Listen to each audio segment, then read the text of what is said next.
Dr. Shishant. So Dr. Shivam, I think he has to leave early, so we'll pick his brain first. So this is a session about adjuvant CDK4/6 inhibitor abemaciclib in patients with high-risk hormone-positive early breast cancer. So if I just have to summarize, we all know that hormone-positive breast cancer patients, despite being diagnosed at an early stage, do have a higher risk of recurrence, which conventionally we've looked at these patients in terms of how many nodes positive they have, what is the size of the tumor, and what is the tumor grade.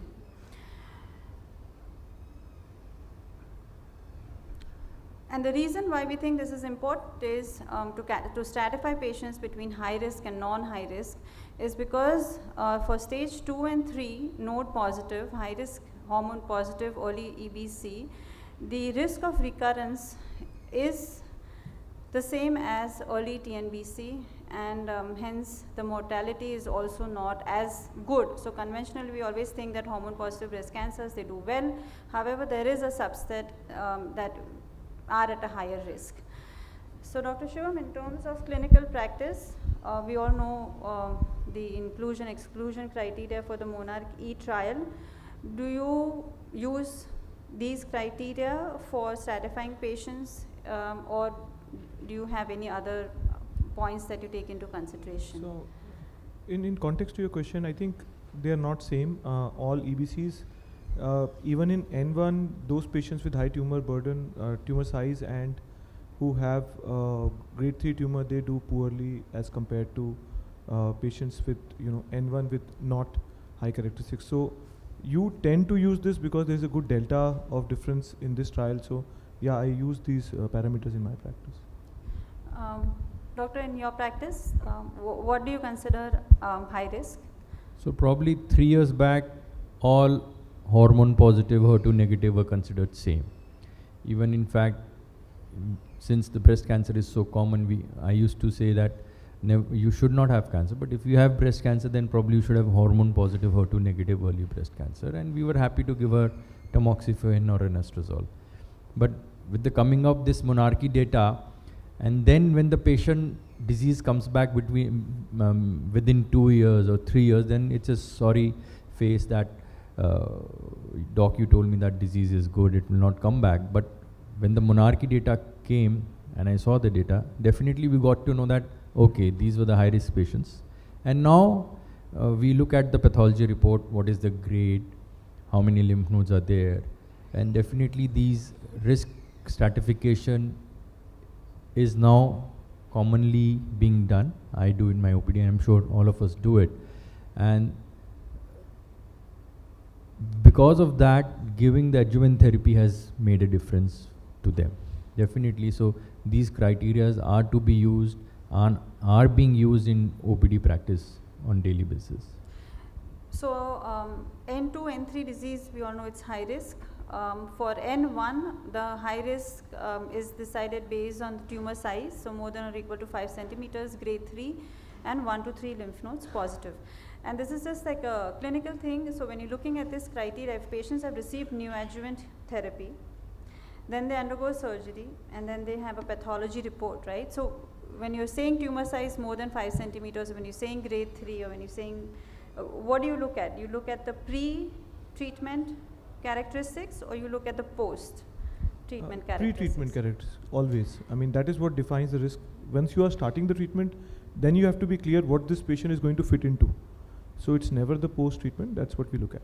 Yeah, so I think that's a very important point to make, because some of these patients might have a very good response to neoadjuvant systemic therapy and their disease might be downstage, but that does not take away the fact that they had a high-risk disease to begin with. This is a subgroup analysis from the Monarchy trial, which says that if you have N1 disease, but if you have grade 3 tumor or tumor size more than 5 centimeters, they behave as if they had N2 or N3 disease. This was presented in SABCS 2004 by Sara Tolani. It is a real world risk of recurrence binodal status and node positive, high risk, hormone positive, HER2 negative EBC.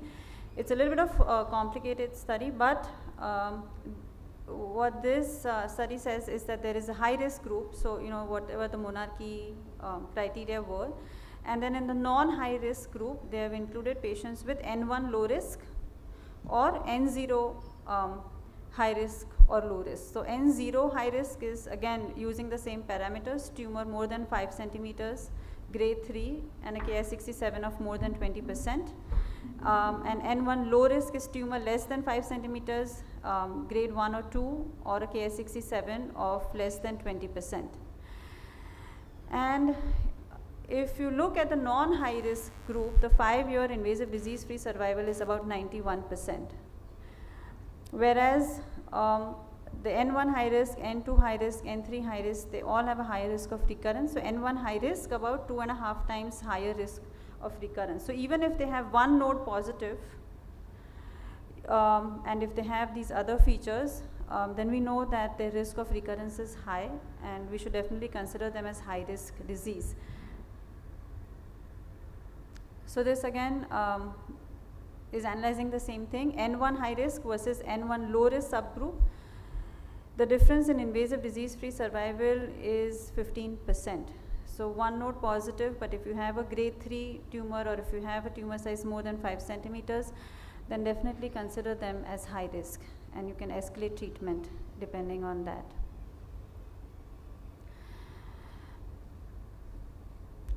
So now that we have 2 trials, the adjuvant abemaciclib trial and the adjuvant ribociclib trial, if you had any certain points to make about them, the tumor, patient population, duration of treatment, and how do you look at both these trials in your clinical practice? So monarchy had more stringent criteria. Natalie was broad criteria. It even included N0 disease. The dose of ribo was 400 mg per day versus 600 mg what is given in metastatic setting. Nevertheless, in ABEMA, the dose is still the same in adjuvant versus metastatic setting. The duration in monarchy is just 2 years, whereas in Natalie it is 3 years. But the longer durable responses data we have with monarchy compared to Natalie. So these are the major differences between the 2 trials. Yeah, so I agree. I think the adjuvant ribociclib trial included node negative patients, and if the patient was node negative, they needed to have a grade 3 tumor or a grade 2 tumor with a Ki67 of more than or equal to 20%, or if they had node negative disease but a genomically high risk.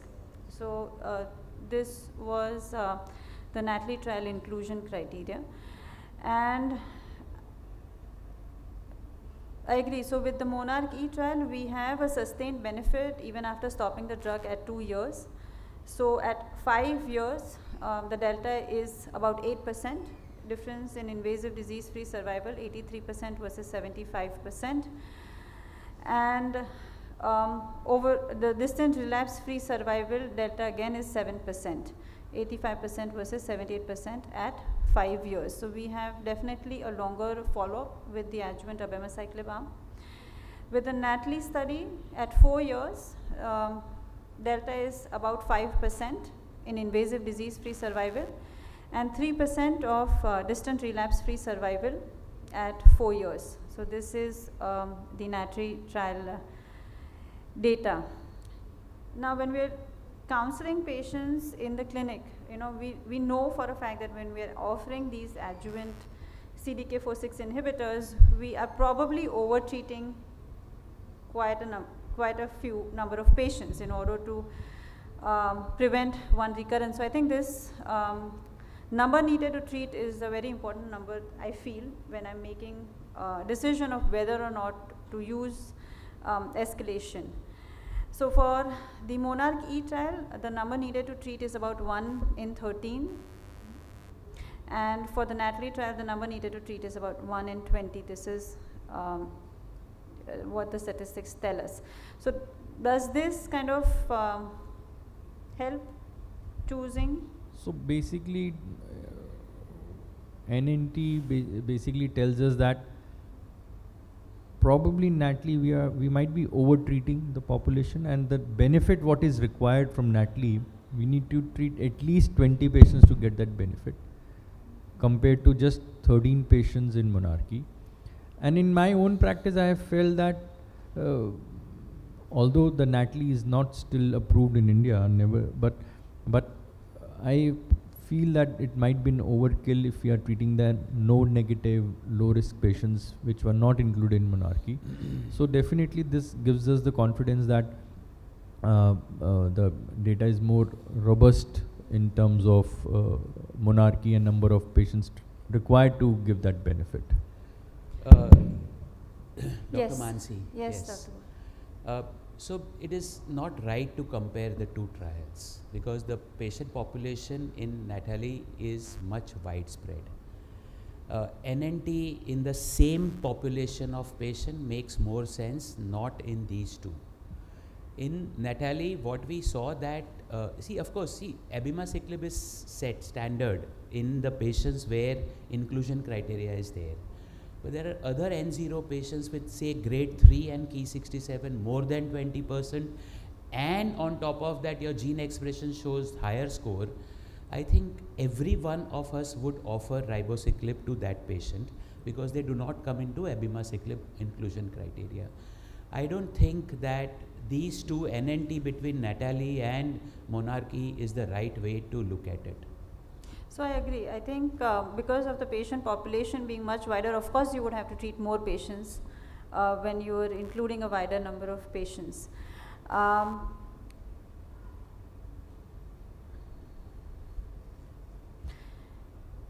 Again, this is just looking at subgroups, showing a consistent difference in IDFS, looking at the monarchy trial. And I think based on this data is how we have the guideline recommendations. So I think majority of the guidelines, including our own SMPO guidelines, they have started recommending escalation with adjuvant CDK4/6 inhibitors in patients that are considered to be high risk, hormone positive, early breast cancer. We do have a category 1 recommendation for abemaciclib, same with ASCO. And for adjuvant ribociclib, we have conditional approval because I think the data is still not extremely mature.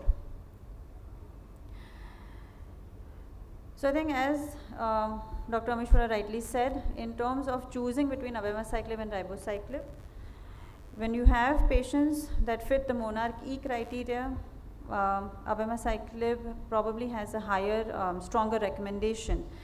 And for node negative patients that we consider high risk, considering adjuvant ribociclib is a discussion that we have with patients, but I don't know what you think of it in terms of giving ribociclib to node negative patients.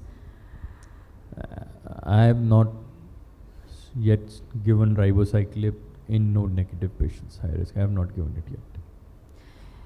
So for early breast cancer, I think when you are talking about adding any additional treatment, even I would say ovarian function suppression, there's a lot of discussion that goes in terms of counseling, in terms of discussing the risks and the benefits. And I think it's an informed decision that we need to make with the patient. We do have data with ribociclib adjuvant. I think I would like to still see a little bit of a long-term data follow-up before I offer it very strongly. But since we have this drug, I think it is a discussion to have with the patient. Safety profile. Any concerns when you're using these drugs in clinical practice? I mean, we all know what the theoretical risks are. So yes, the data shows that diarrhea is quite high, but in my practice and whatever I've heard from my peers also, that diarrhea is not that much significant as shown in the data. Probably the Indian gut, after all those Golgappas and everything, is is able to tolerate that abemaciclib. And also it subsides with time when you counsel the patient and when you preempt them about these side effects. By about second or third month, they subside and they are able to tolerate the drug well. And the second is neutropenia, which we are sure that it's not very affecting the quality of life. Fatigue is there, but probably that is because of the chemotherapy, and the mental fatigue is also there, and then ovarian suppression. All those things add on to the fatigue, not just the drug alone. So yeah, I agree. I think a lot of patient motivation, and one of the important things is that when you dose reduce patients for side effects, the efficacy is not compromised. So I think this is one of the things to remember, that if the patient is not able to tolerate a full dose drug, we should not shy away from dose reducing, because probably taking the drug with lesser side effects will increase compliance, will probably compel the patients to complete the full duration of treatment, and probably give them the same benefit. So this is something that we should keep in mind, that dose reductions were allowed in the studies, and they've also shown that they do not compromise efficacy. So for abemaciclib, whether using it 150 twice a day or 100 or 50 twice a day, we are still seeing the same benefit. So I think this is something that we can do for our patients.